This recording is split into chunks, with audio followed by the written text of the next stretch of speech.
Hi నేను Satish. Ticket to finale టాస్క్లో మనకు ఒక డౌట్ వచ్చింది. నేను ఇంతకు ముందు చెప్పిన అప్డేట్ ప్రకారం తనూజ ఎట్లా గెలిచింది? డీమోన్ పవన్ బార్ని తనూజ ఆడారంట. మరి తనూజ ఖచ్చితంగా ఇద్దరు బలమైన ఫిజికల్గా స్ట్రాంగ్గా ఉండే వాళ్ళతో ఆడతారు కదా, పైగా ఈ టాస్క్లు కూడా అట్లాగే ఇస్తాడు కదా అని కూడా డౌట్ వచ్చింది. ఈ ప్రోమో గురించి చూసాక మనకు క్లారిటీ వచ్చే ఉండుంటుంది. అట్లాగే ఈ ప్రోమో చూసేటప్పుడు మీకేమనిపించింది? ఫస్ట్ ఎవరు డీమోన్ పవన్ వర్సెస్ తనూజ ఫిజికల్గా అవుతున్నారు, గట్టిగా అరుస్తూ ఉంది ఆవిడ కూడా. ఆయన కూడా నువ్వు అన్నట్టుగా నేడితే అక్కడ పడతావని చెబుతున్నాడు. ఓవరాల్గా ప్రోమో చూసేటప్పుడు ఫస్ట్ మీకు కలిగే ఒపీనియన్ ఏంటి? అక్కడ ఎవరు రైట్, ఎవరు రాంగో, ఎవరు కరెక్టో, ఎవరు కాదని కనిపిస్తుంది కదా, కామెంట్ పెట్టండి. అట్లాగే లైక్ చేయండి. Journalist Satish and news Bol 2 channels కూడా సబ్స్క్రైబ్ అయితే చేసుకోండి. ఈ ప్రోమో నేచర్ గురించి, ప్రోమోలో ఇంపార్టెంట్ బిట్స్ గురించి కూడా క్లియర్గా మాట్లాడుకుందాం. చివరి వరకు స్కిప్ చేయకుండా చూడండి. ఈ టాస్క్ బేసిక్గా ఏంటంటే గత సీజన్లో ఇచ్చేటప్పుడు ఖచ్చితంగా ప్రస్తావన తేవాలి. ఈ టాస్క్ మామూలుగా వాస్తవానికి ఇక్కడ నాటు అంటూ చెప్పాడు కనుక నాటు అని అర్థం. మనం నాటు అన్నాడు కదనే ఎన్టీఆర్ రామ్ చరణ్ నాటు సాంగ్ మాదిరిగా స్టెప్పులు వేసుకుంటూ ఆడతా పాడతా ఆడుకునే టాస్క్ కాదు ఇది. అట్లా ఆడుకుంటే గొడవలే రావు. ఈ సీజన్లోనే కాదు, ప్రతి సీజన్లో కూడా ఈ టాస్క్ నేచర్ ప్రకారం ఫిజికల్ అవుతారు. బాబా భాస్కర్ అండ్ అలీరాజ్ అయితే ఎప్పటికీ మర్చిపోలేము. అట్లాంటి టాస్క్ ఆడారు. ఆ మడ్ పిట్టు ఉంటే అందులో పడి కింద పడి మీద పడి కుస్తీ పట్లు పట్టేస్తారు. ఒక నెక్స్ట్ లెవెల్ ఆడారు.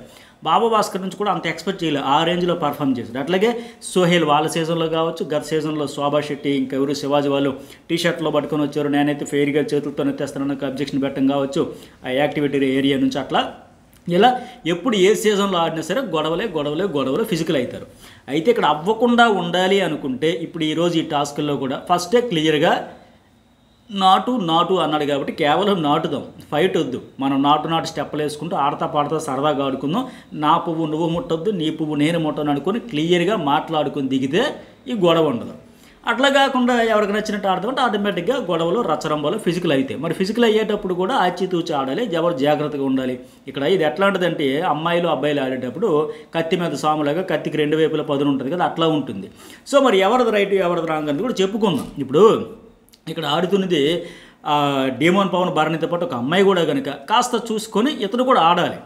ఇప్పుడు భరణితో అట్లా ఆడేసినా పర్లేదు, కానీ అమ్మాయి కనుక ఎందుకు అందులో పర్టికులర్గా తనూజ ఆవిడ 2 రకాలుగా గేమ్ ఆడుతుంది. ఒకటి ఫిజికల్గా 100% ఇవ్వడానికి ట్రై చేస్తుంది. అట్ ది సేమ్ టైం తనకు కొద్దిగా ఇబ్బంది అనిపించినా, ట్రిగ్గర్ అయినా, కొద్దిగా ఓడిపోతున్నా, ప్రెజర్ పెరిగిపోయినా, ఇంకా వాళ్ళు డామినేషన్ కనిపిస్తుంది, నోటితో కూడా ఆడుతుంది. గట్టిగా అరుపులు కేకలతో ఖచ్చితంగా మైండ్ గేమ్ కావచ్చు, డిస్టర్బ్ కావచ్చు, తన ఇరిటేషన్ కావచ్చు, ఫ్రస్ట్రేషన్ కావచ్చు, తను డిస్టర్బ్ అవుతుంది అనుకున్నా సరే ఖచ్చితంగా ఫిజికల్ ఎంత 100% ఆడుతుందో అరుపులతో కూడా ఏంట్రా ఇట్లా ఆడుతుంది, ఎట్లా చేస్తావు అట్లా చేసి రెండింటికి పని చెప్పేది, నోటికి అండ్ ఫిజికల్గా ఆ రకంగా ఆడుతుంది కనుక. పైగా ఇక్కడ డీమోన్ కూడా ఒక తనూజనే కాదు, ఒక ఏ మేల్ కంటెస్టెంట్ ఉన్నా సరే ఎగెనిస్ట్గా ఒక ఫీమేల్ కంటెస్టెంట్ ఆడేటప్పుడు ఇందాక నేను చెప్పినట్టుగా ముందు నుయ్యి వెనక గొయ్యి 2 వైపులా 10 రోజుల కత్తిలా ఉంటుంది కనుక వీళ్ళే కొద్దిగా తగ్గాలి, ఆచితూచి ఆడాలి.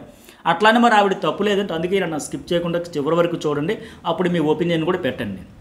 ఇక్కడ పర్టికులర్గా డీమోన్ పవన్ కూడా ఫస్ట్ ఏంటి భరణివి 18 సెకండ్ల దగ్గర మీరు ప్రోమో గమనిస్తే ఫస్ట్ భరణి తలకు బ్లూ అయితే తీసి పడేస్తాడు. అట్ ద సేమ్ టైం 19 సెకండ్ల దగ్గర ఆ తనూజ కూడా తీసి పడేస్తాడు. ప్రోమో ప్రకారం చూస్తే ఫస్ట్ అతడే మొదలుపెట్టినట్టు అనిపిస్తుంది. ప్రోమో ప్రకారం నేను చెబుతున్నా, మనం ఎపిసోడ్ చూసాక మళ్ళీ ఫుల్గా మాట్లాడుకుందాం ప్రతి టాస్క్ గురించి, అన్నింటి గురించి. 18 సెకండ్ల దగ్గర ఆయన 19 సెకండ్ల దగ్గర పడేసిన తర్వాత 20 సెకండ్ల దగ్గర మళ్ళీ ఇట్లా చేతులు పట్టుకుని లాగేస్తాడు, ముందు వైపు నుంచి చేతులు పట్టుకుని. ఓకే అంతవరకు పెద్దగా ఎవరికి అబ్జెక్షన్ ఉండకపోవచ్చు. మరి ఫిజికల్ టాస్క్లో నాకు ఇక్కడ జనరల్గా బిగ్ బాస్ హౌస్లో మేలు ఫీమేల్ ఇలాంటి జెండర్ ఫీలింగ్ తయారు తీసుకురారని, కాకపోతే ఇంకా ఆవిడకి ఎక్కడ అబ్జెక్షన్ కావచ్చు. ఇట్లా 22 సెకండ్ల దగ్గర వెనక నుంచి పట్టుకొని లాగిపోతున్నాడు. ఆ తర్వాత కూడా వెనక నుంచి లాగిపోయిన తర్వాత కూడా ఆయన ఇద్దరిని నెట్టుకుంటే ఇట్లా పడిపోవడం అవన్నీ జరుగుతూ ఉన్నాయి కనుక కొద్దిగా ఇలాంటి దగ్గర చూసుకొని ఆడాలి. ఎంతైనా మేల్ ఉండకూడదని అంటారు. గతంలో కూడా పర్టికులర్గా నేను ఎందుకు చెబుతానంటే ఈ డీమోన్ పవన్ విషయంలోనే ఆ కమాండర్ టాస్క్లు ఆడేటప్పుడు కావాలని ఆవిడ కొంత బురద జల్లేసింది. ఉమెన్ కార్డు వాడింది, ఏంటి అమ్మాయిలు అబ్బాయిలు చూసుకోకర్లేదురా ఏంటి, అక్కడ సిచ్యువేషన్ లేకపోయినా కావాలని వాడింది. తర్వాత సారీ కూడా చెప్పానని చెప్పింది అదంతా జరిగింది. ఆ వీకెండ్ హోస్ట్ కూడా పంచాయతీ చెప్పి అతనికి ఆ ఇంటెన్షన్ లేదని కూడా క్లారిటీ ఇచ్చారు. సో ఏమో ఆవిడ టాస్క్లో మరి ట్రిగ్గర్ అయిపోయి అట్లా చెబుతుందో చేస్తుందో, కానీ ఏది ఏమైనా సరే ఇతడు కాస్త ఆలోచించి ఆడాలి. ఎందుకంటే తర్వాత చూసారా మీరు 58 సెకండ్ల దగ్గర ఎట్లా దోస్తున్నావు అంత గట్టిగా గుద్దుతూ ఉంది భుజం పెట్టి.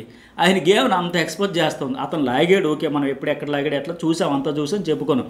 కానీ నిజంగా ఆవిడ చూసినంత గట్టిగా ఫోర్స్గా విసిరేయలేదు కదా.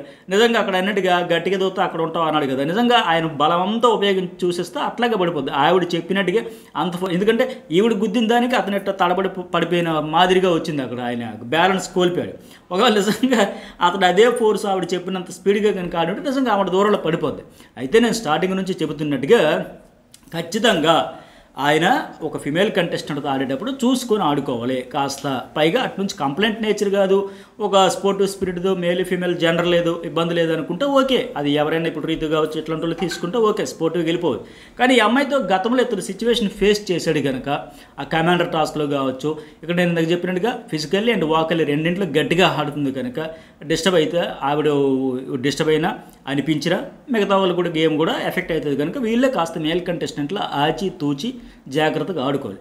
అయితే అది పక్కన పెడితే మరి అంతా మరి డీమోందైనా తప్పు అంటే ఇప్పుడు భరణి తనూజ కలిసి ఆడేస్తూ ఉంటే మరి అతను ఏం చేస్తాడు?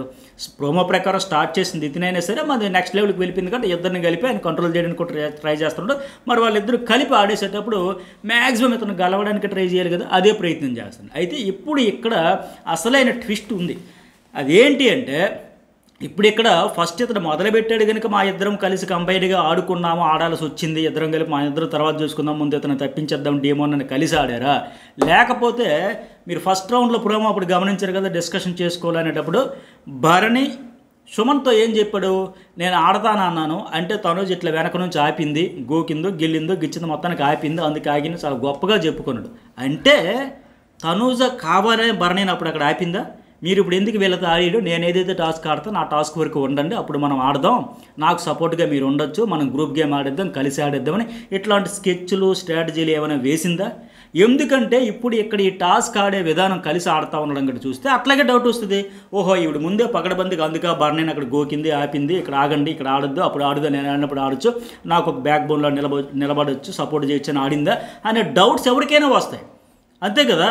ఇప్పుడు లేదు, ఇక్కడ స్పాట్లో అతను మొదలుపెట్టాడు కాబట్టి మేము ఇద్దరం కలిపి ఒక అటాక్ చేయాల్సి వచ్చిందంటే ఓకే, బట్ అంతకు ముందు జరిగిన సినారియో సిచ్యువేషన్ చూస్తే ఈ డౌట్ రాకుండా ఉంటుందా? ఖచ్చితంగా వస్తుంది కదా. పైగా నిన్నే ఆవిడ బ్లాస్టింగ్ విషయం చెప్పింది కదా, నెల రోజులు పరిచయం ఫ్రెండ్, ఇక్కడికి వచ్చాక సపోర్ట్ చేస్తానన్నాడు, అండగదండగా ఉంటానన్నాడు, బట్ ఉండలేదంటే పైగా ఇంతకుముందు భరణయ్య గొప్పగా తనూజ్ ఆపింది కాబట్టి ఆగాను, ఆయనకి ఆడాలంటే ఆడియాలి, ఆగాలంటే ఆగాలి. ఆవిడ చెబితే ఇతను ఆగడం ఏంటి? ఇతను ఇతను ఆడు కూడా ఇండివిజువల్గా ఉండదా, మ్యానిపులేట్ అయిపోతూ ఉంటాడా? మన డాగర్ టాస్క్ అప్పుడు కూడా మొత్తం 3 సార్లు రీతికి ఇచ్చేద్దామంటే ఓకే ఇచ్చేద్దాం, తానా తందానా. సుమన్ షెడ్ అట్లాగే భరణయ్య అట్లాగే.